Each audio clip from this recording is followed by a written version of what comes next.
The Fence Cutter, after Manuel Alvarez Bravo's Sparrow Clearly.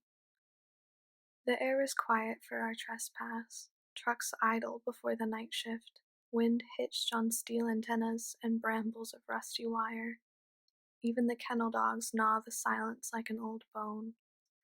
Stomachs sucked flat, we slip soundless through the fence.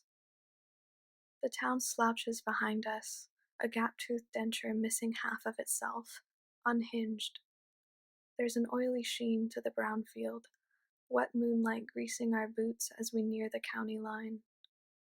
Beer bottles sprout at our feet, glass anemones in the mud, but we ignore them, walking further in search of stranger roots.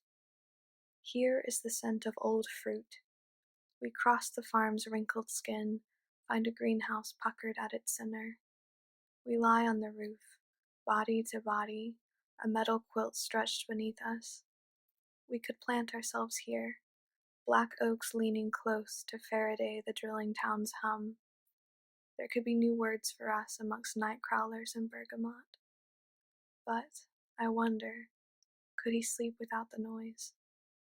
We lie there, bodies unknitting, the night thick in my throat. His spine twins mine, hinged. But come sunup, I will wake alone. The fence I cut will part from me like an old lover. The town scraped from sleep with stuttered engines and kennel barks as I return. Then, come evening, I will find another fence, pull out my pocket knife, and carve a new dream through the wire.